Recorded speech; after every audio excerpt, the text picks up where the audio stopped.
Posibleng maharap sa ilang mga reklamo ang Ateneo Blue Eagle player na si John Apacible matapos siyang masangkot sa insidente ng road rage noong linggo. Naging viral pa nga ang video nito. Humingi na ng paumanhin si Apacible na suspendido muna sa paglalaro ngayong taon. May report si Mark Zambrano. Humingi na ng tawad ang Ateneo Blue Eagle player na nasangkot sa isang insidente ng road rage ito linggo. Sa liham ni John Apacible na inilabas sa Facebook page ng Ateneo de Manila University, inamin ng basketballista ang kanyang pagkakamali. Nakahanda raw siyang harapin anuman ang kahinatnan ng kanyang ginawa. Kaya't nahihiya raw siya sa kanyang pamilya, sa kanyang team, sa eskwelahan at sa lahat ng mga naapektuhan. Dagdag pa ni Apacible, inisip lang niya ang kanyang sarili at nakalimutan ang kanyang mga responsibilidad.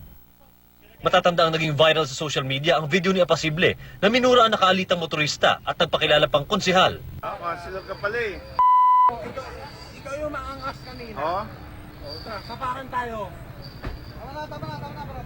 Tignan mo yung ginawa, mas pa kaya tignan mo yung ginawa sa kotse, pinagsipahan niyo. Ano ginawa ko? Okay, doon tayo mag-usap. Ay, lasing pa yan. Pare. Hindi niyo ba anin yan? Counselor to pare ah.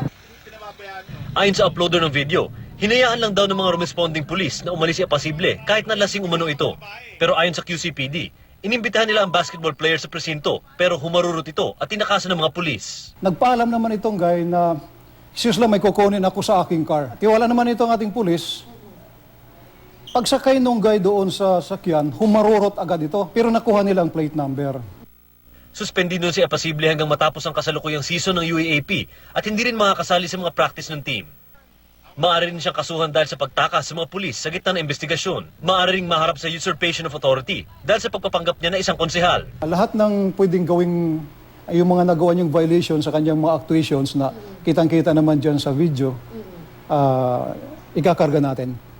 Kukumplituhin lang natin yung ating mga facts. Mark Zambrano, GMA News.